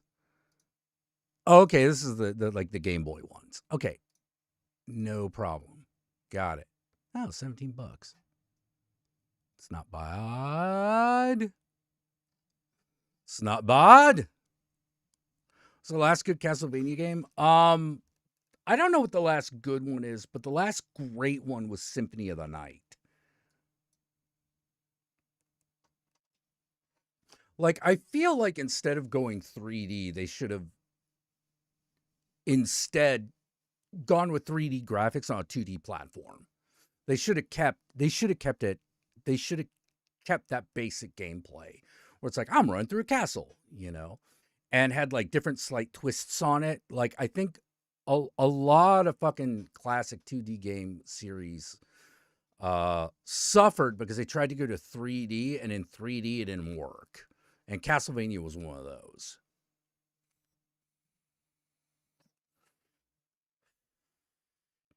Like, because back in those days, like, when they were first going to 3D, you couldn't have that many monsters on screen and shit. So that created a huge problem. Mario 64 fucking got around it by being very simple. By having very simple polygonal things. Like, the Goombas aren't that complicated. So you got a bunch of Goombas running around. But things like Castlevania, it's like, no, you need like a lot of different monsters, and so they weren't really able to get that to work in 3D. And that was too bad because, like, I thought they should have Donkey Kong Country did. It's like, no, we got 3D graphics, but still 2D gameplay.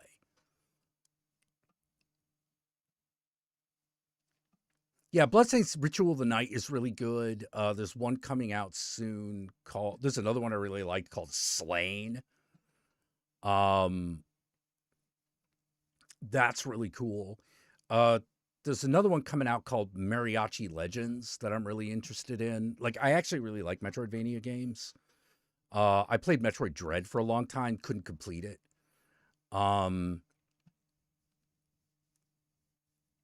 Maybe I ought to go back to that and you'll see how far I can get this time.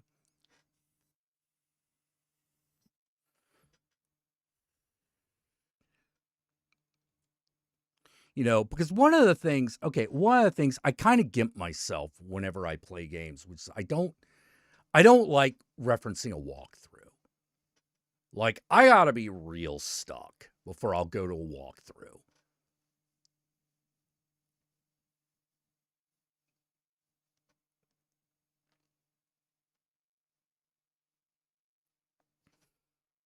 Carpathian Nights is great. I don't think I played that.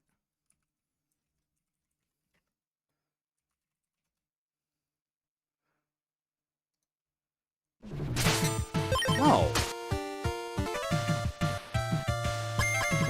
Carpathian Night starring Bela Lugosi is a bit of a weird name, and for those of you that might not know who Bela Lugosi is, allow me to give you briefly just a little bit of a history lesson, because it ties in not just to his portrayal and the importance in this game, but also the influences that this game draws from, such as the Castlevania series. So Bela Lugosi was an actor that lived up until I know first who Bela season Lugosi veteran is. like myself. At the beginning, you had Jesus your Christ, choice I'm a between goth two and horror different freak. Of course I characters. knew Bela There's Lugosi one is. that wields a spear and one that wields a whip, of course. This concept seems to be drawing its inspiration from Castlevania Bloodlines on Genesis, which had a spear wielder and a whip wielder. If you try out both of these characters for just like a single level, for example, both Steam you might and think to Nintendo yourself Switch, that huh? They play exactly the same, straight up. That was actually the carryover, because underneath it, you have another additional full health bar. So the first time I depleted my little bit of health I started. All right, let's just take a look. Bela Lugosi.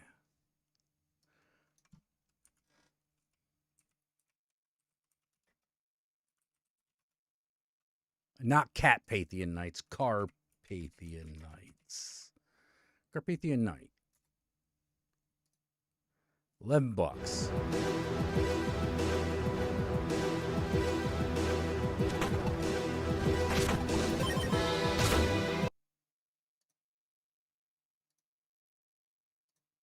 Okay, looks fun. When did it come out? Oh, it came out last year. Okay. That's cool. Yeah. Yeah, it's getting a little late. I should probably... Yeah, I should probably get going. All right, everybody. Unless anyone has any questions about Satan. Got any Satan questions out there?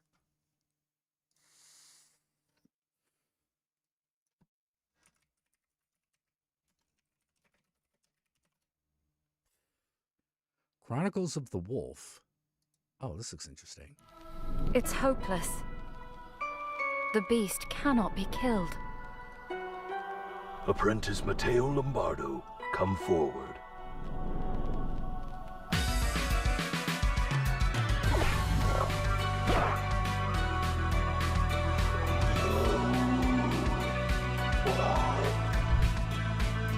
Oh.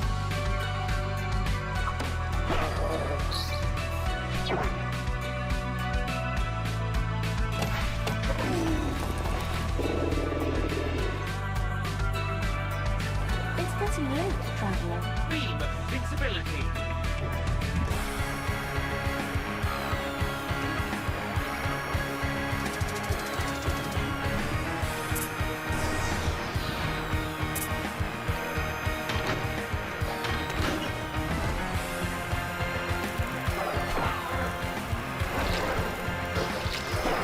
Do you work with folk devils? Not so much.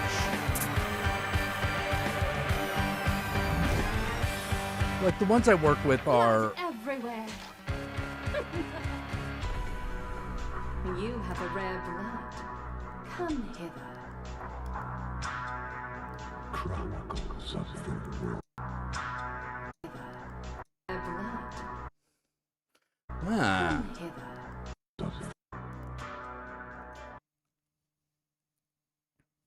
Okay, did that come out? I assume that came out.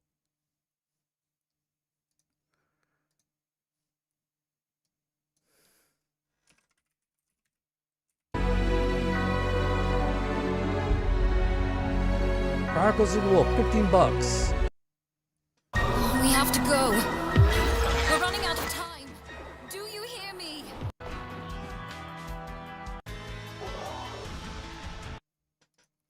That looks good.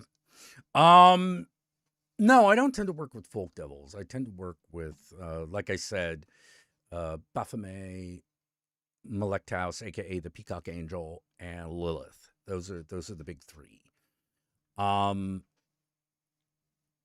Everything else is,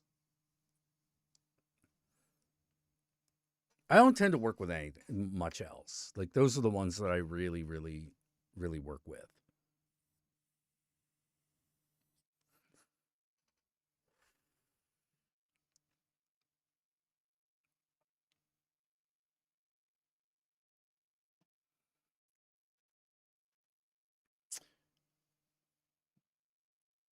You know, they're the ones I understand, you know, and are helpful. I mean, there have been some others I've worked with in the past. Like, I've worked with Osmodius. You know, learned a lot from Osmodius, but, like, that seemed like a sometime thing.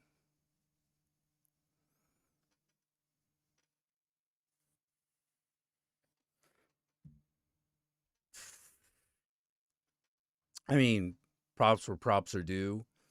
You know, dealing with Osmodius forced me to really think about, like, the nature of magic of the imagination.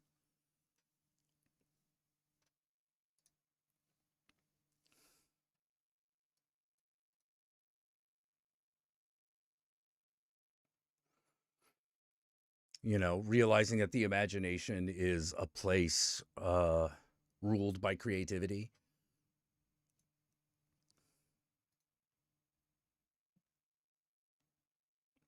You know, ruled by what you can create.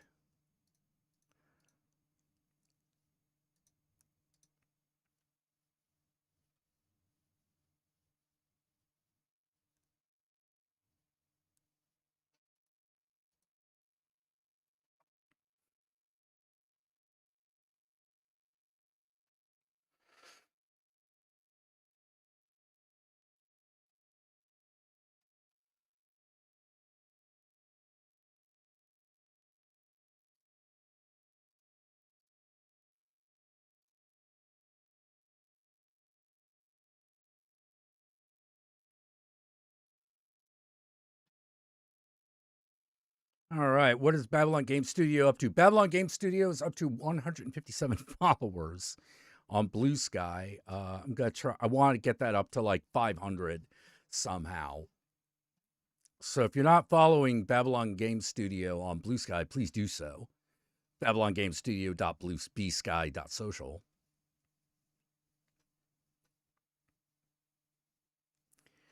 I'll probably start also plugging the dang thing on some of the vlogs that we do.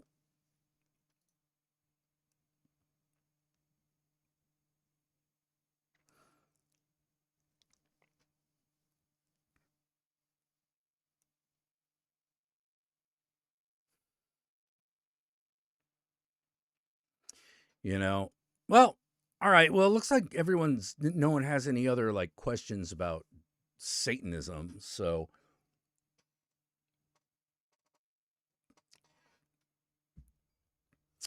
I guess I'll be going.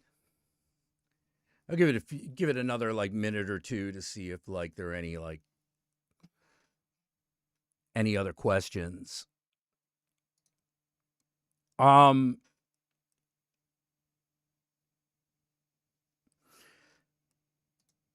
I got a question of my own. However, Sun Wizard, why do you what got you into magic to begin with? I was curious about the paranormal. And there were a lot of books purporting to be able to teach you occult powers, most of which are bullshit. But there were some common threads among all of them. And I became very curious. And that's just how it happened. Like, it just happened. I couldn't give you like a particular inciting moment or anything. I was just curious and read a lot. Which was funny because I'm actually a pretty bad reader. I read very slowly. But slowly, I guess, is better than not at all. You know, sometimes I wish I read faster, because then I would probably read a lot more.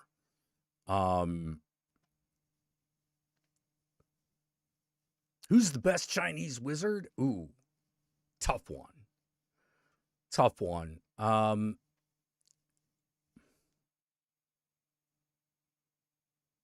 I think the Monkey King, even though he's technically a demigod, if not a god in his complete own right, depending on who you ask, most of the great Chinese wizards are tricksters. And so I tend to go with the Monkey King because he's the trickiest one. He's the trickiest entity.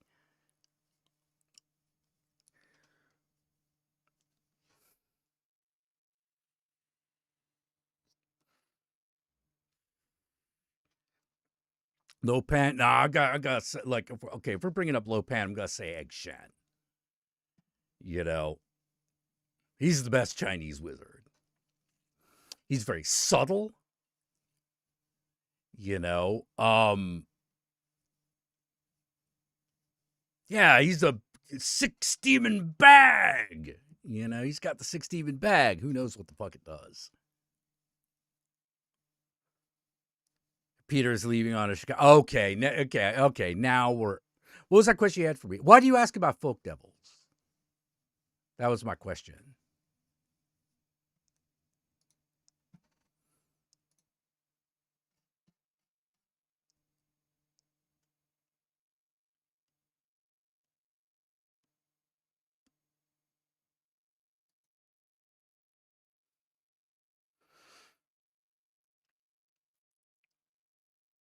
Yeah, that was my question.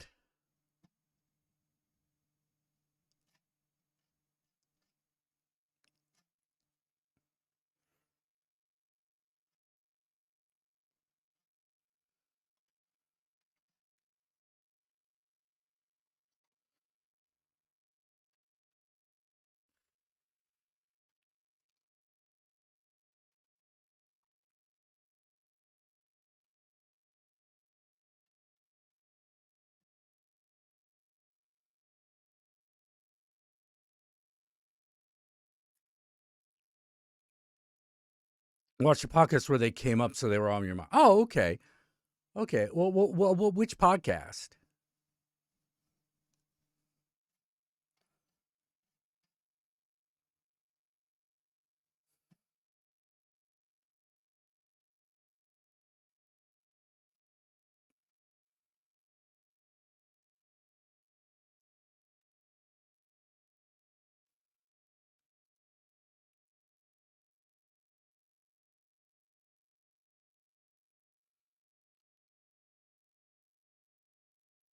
Didn't Emperor Zhen execute the best Chinese wizards in Mercury poison? Oh, he might have.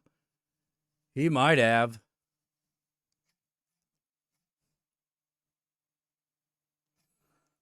He might have. I'd have to look that up.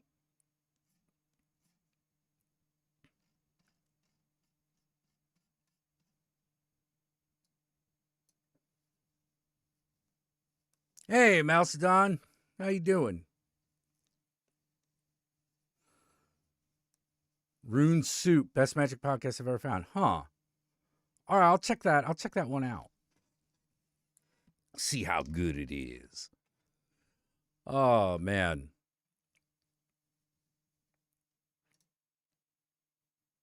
All right. I think